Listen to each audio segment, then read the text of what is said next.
Viewers, aji Dimapur 24/7 yete DNSU laga office se ahina ase ekta press conference raishe Naga Students Federation khanra aro aji laga press conference to kinimide kushigule do strict enforcement of inner line regulations to kridibi kugina tinta districts de Dimapur, Niuland aro Chümoukedima de aro to press conference the chairman of inner line regulation commission bra kushiki Naga manundu ishugule nichur laga land dibi ekta minority nisna boy ase iniga kushe aro tai tubi aid kurishe ki 95% of the business are being owned and run by non-Nagas aro tai kwa hisab te do representation khan bi submit kuri dishe both to Chümoukedima aro Dimapur khange Dimapur la DC khange to strictly enforce kuri dibi kuina. For more details ajla press conference video de sage. At the very outset, I, on behalf of the Inner Line Regulation Commission of the Naga Students Federation, welcome you all to this press conference. I express my gratitude to the press fraternity of Dimapur who have come here with an interest to give us a coverage. We are thankful to you. We are dependent on you. And even in days to come, we look forward to this kind of cooperation. The Naga Students Federation have decided to submit a separate memorandum to the three DCs, namely Dimapur, Chümoukedima and Niuland, because we consider these three districts as a very important district in so far as the implementation and the enforcement of inner line regulation is concerned.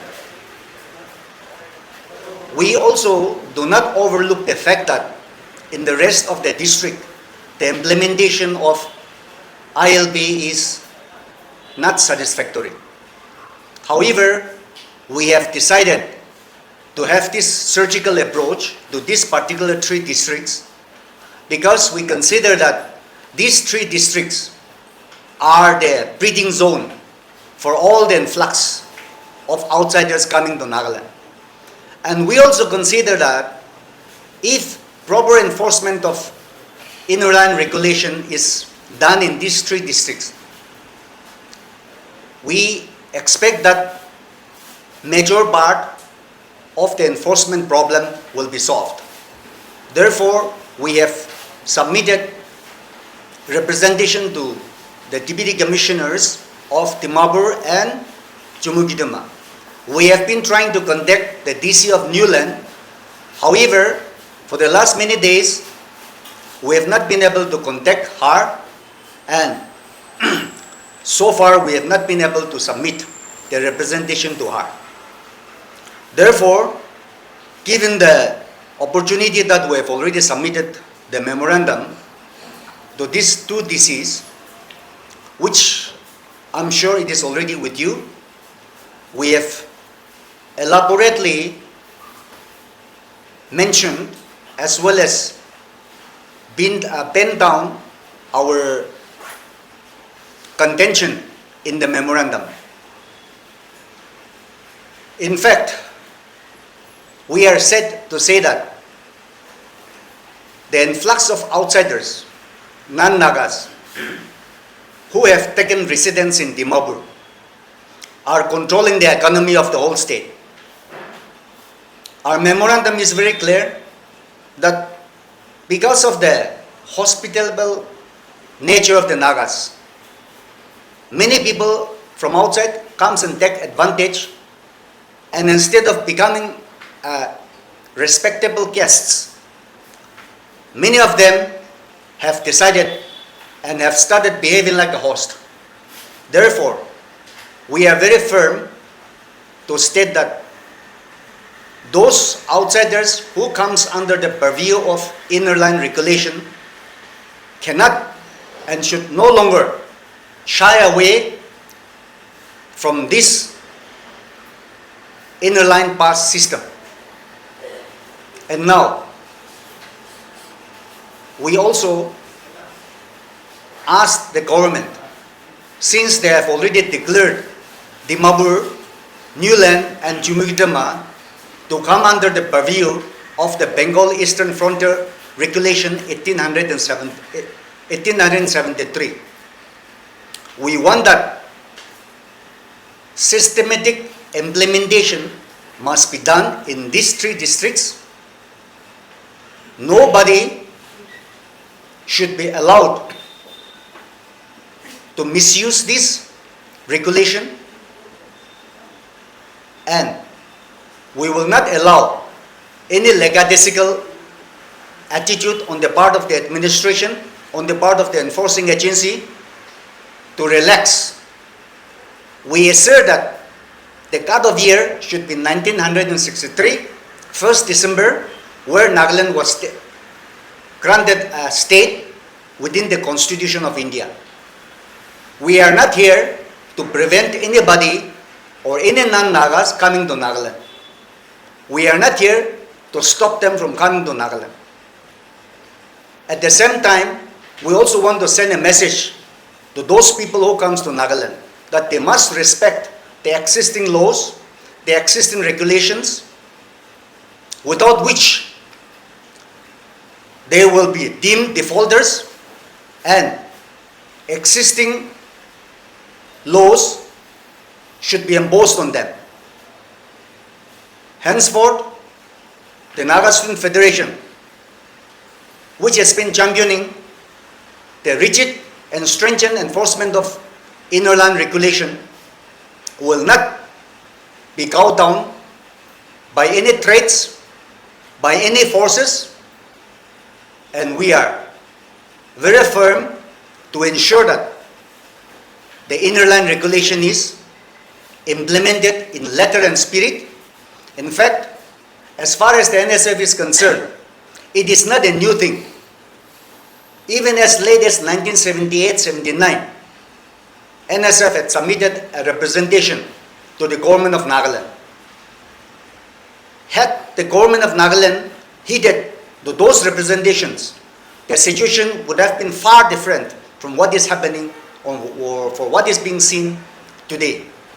Therefore, we are here not to oppose the government, we are here not to confront the government, but we are here to assist the government to create an awareness, let people understand that Nagaland is not a common state.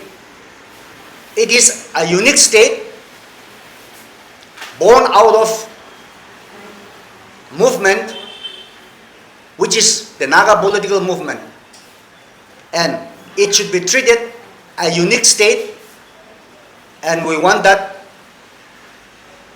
people coming from outside must respect and must adhere to the uniqueness and to the existing system of Nagaland state.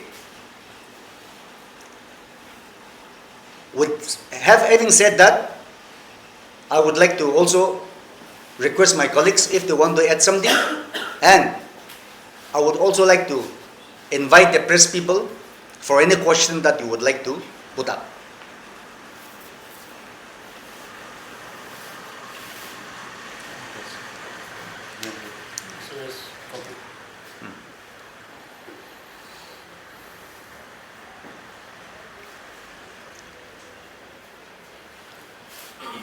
You must have all gone through our presentation to our respected DCs.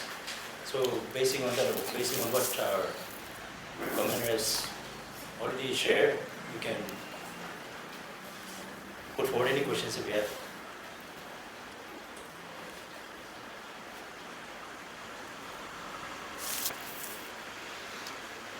While I'm waiting for your questions,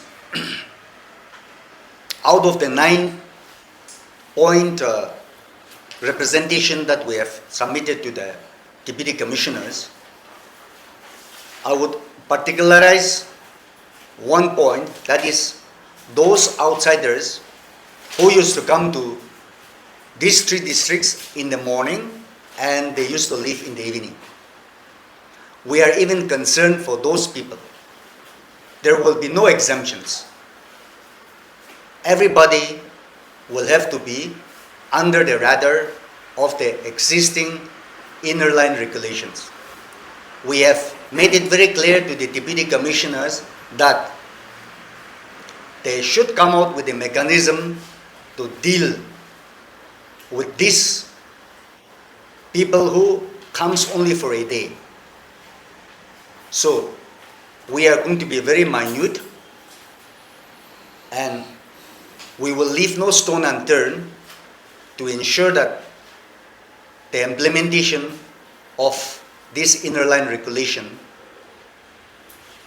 succeeds in its fullest form. So, how confident are you that the government will be able to implement the ILB regulation? If we want to draw a parallel, we have the NLTD Act. It's as good as that.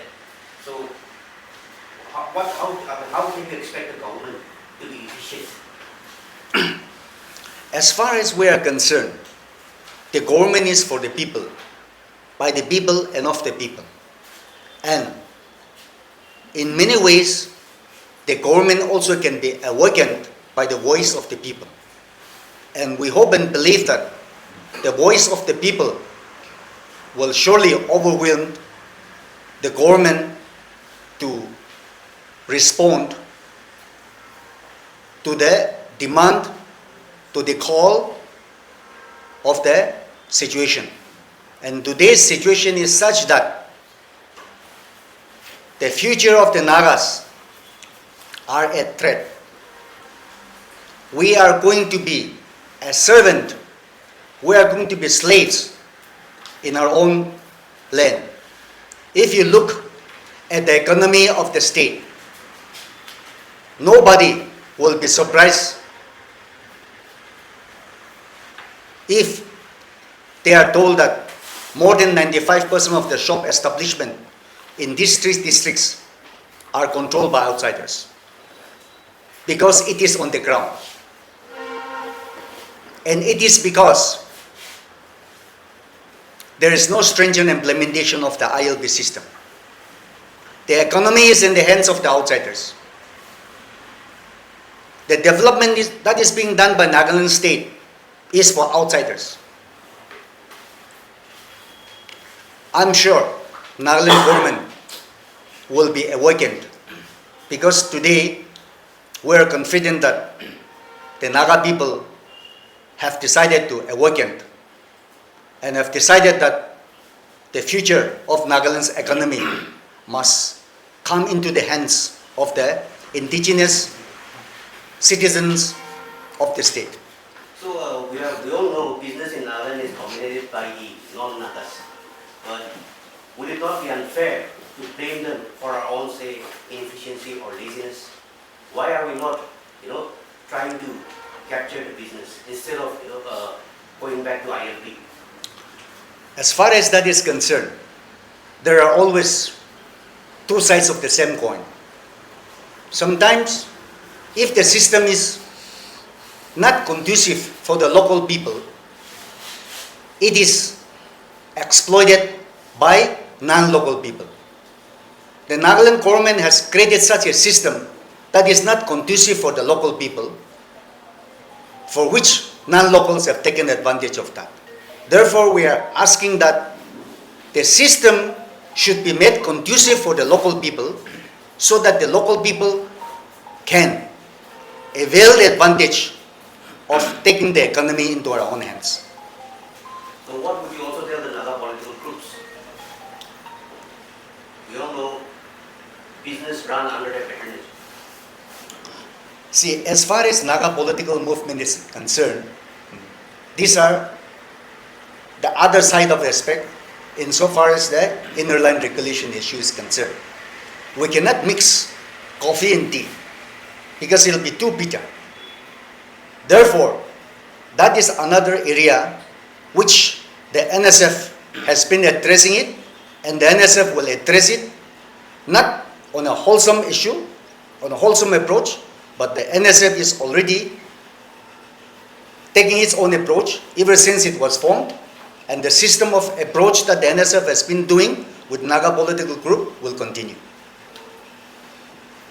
So does the inner line regulation committee of the NSF, does the ILRC have any estimate number of outsiders, non-Nagas, living in these three districts of Dimapur, Chümoukedima, and Niuland?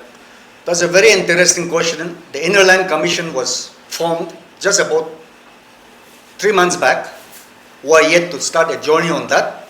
Surely we will embark on that and we will do our own assessment, because without that assessment it will also not be very clear for our approach to be systematic. So you have, the committee has also set forward a list of recommendations to the state government, and the government has yet to implement those. So is the committee planning to meet the government again, or how is the committee going to approach this inaction of the government? I'm very happy that the press people are following up the course of the commission, and I'm happy that the memorandum that has been submitted to the national government is in your knowledge. We have submitted it on 4th of April. 2 months is going to elapse. So after some time, we will surely send a reminder to the government on the action taken upon it.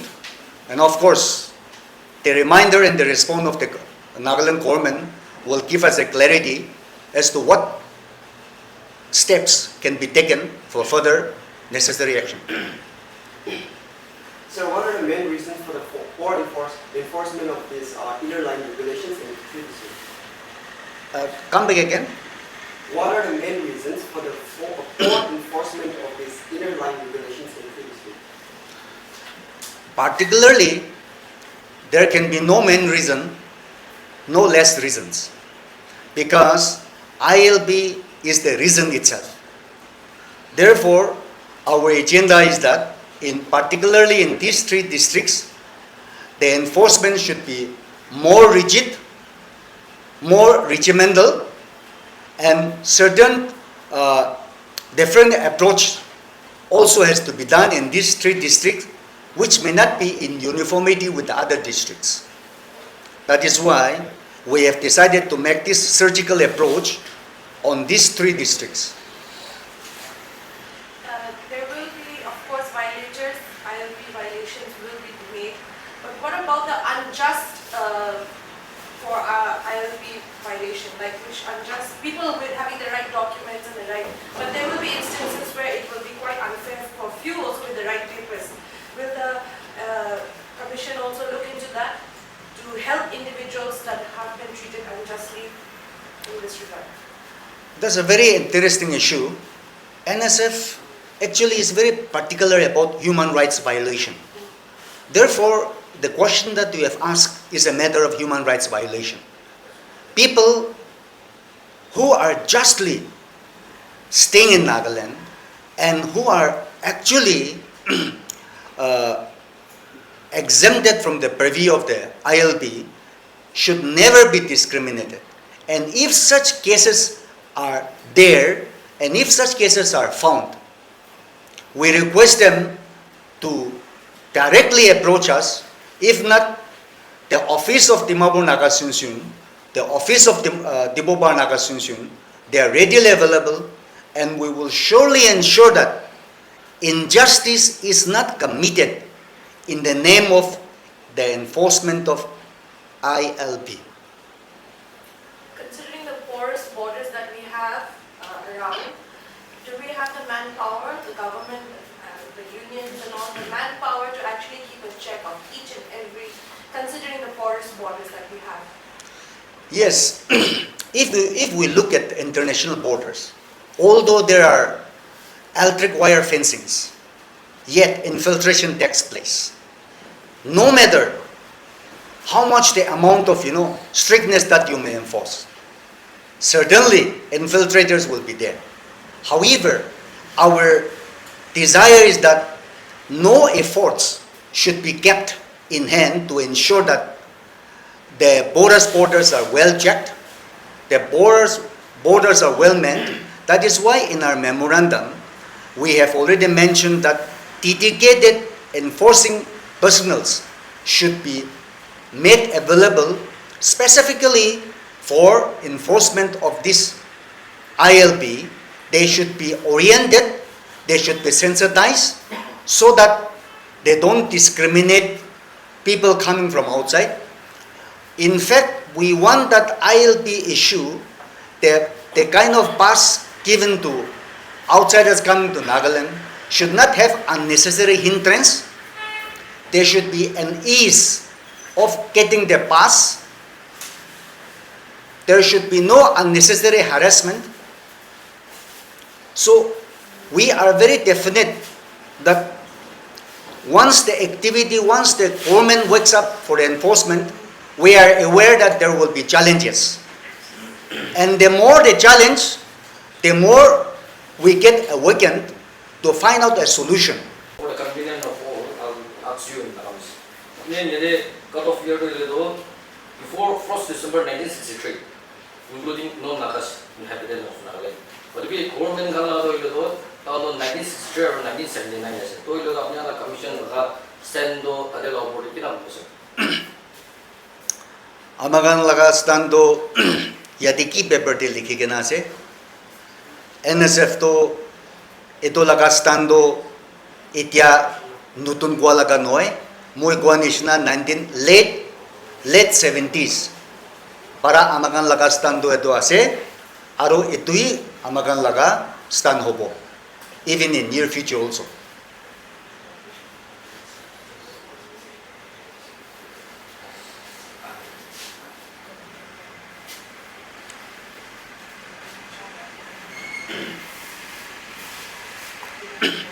Any more questions? One last thing. The process has now started, but a lot of confusions, or to say difficulties, are being faced by people who are trying to register, especially families, people who are here with families. So they're confused whether only the parents would register, or does it also include their children. Have you, discussed, evaluated, analyzed this kind of situation? Yes, as far as ILB is concerned, it is What not. does the law say on this? Yes, it is not a collective. It's not a collective pass. It's an individual pass. Therefore, a pass has to be one-to-one basis. Whether it is a student or whether it's children with family, every individual must have a separate inner line pass in so long as they are not exempted from the purview of these regulations. And today, let me also tell you that in our meeting with the two deputy commissioners, we're happy that the two TCs also, they are also embarking on sensitizing the non-Nagas who are within the purview of the inner land pass. We are also in favor of the fact that since this is an initial process, we don't want any harsh penalty, we don't want any kind of stringent regulation in its fullest to be imposed on those defaulters. We are very happy that the two TCs are actually deputing their own officers to sensitize the people. Because although the enforcement of this inner line regulation has been there since 1963, yet because of the lackadaisical nature of the enforcement, many people are not aware of the system. So we don't want any victimization. We don't want any innocent non-Nagas to be harassed. So we're happy that the deputy commissioners are also taking the sensitization exercise. And gradually, after people have been sensitized, surely the full force of the law will come into effect. So lastly, when it comes to ILB issue, there are many misconceptions, especially for non-Nagas. Likewise, for Nagas, if we visit Arunachal, Mizoram, and other part of Manipur, we have to take ILB, even for the Nagas also. So, problem do issue ledo non nagas ka misconception do ledo takam bigala da obore dikan eta particular community ledo particular jati ke target kura no itu laga obore dikan holo sensitize kurle itu laga tu second ledo jadi alag jati kan bi takan bi issue ledo itu bi takan bi ILB logo lagi itu laga sensitize. See, amakan yade Nagaland ILB enforcement ase. Amakan Arunachal de chalebi, amakan bi ILB logo lage. Kile mana amakan Arunachal de chaje kole, amakan to Indian citizen hoye. To tade Arunachal manu yade ILB taikan bi ILB logo lage. Ami Mizoram jaile do ILB lo. Amakan ki saigena Mizo ase koi kena ILB na mangilebi, ami do ILB loi kena jai. Iti abi ami Mizoram de 19 times jaise, sob record ase ami ILB lo. Ito gane, wherever you may be, when you entered a state that comes under the purview of the Bengal Eastern Frontier Regulation 1873, you have to abide by their system and follow their system. So similarly, anybody coming to Nagaland who are not indigenous inhabitants are required to obtain inner line pass. Will there be a deadline also for sensitization of government officials, employees, personnel? Because apparently when a lot of foreigners go to the offices to apply for maybe protected area permits, foreigners, they're just not paid heed to because they don't know the information as well. They themselves are not aware of certain information or documents required, and we have received complaints from them. Yes, the period of sensitization must be very reasonable. Enough time must be given for this sensitization. However, it cannot be indefinite. There will come a time when the people will feel that sensitization has been done to a reasonable extent. And from that stage, as I said, the full force of the law must take place.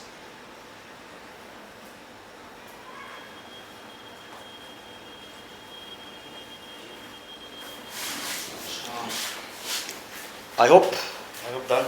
done.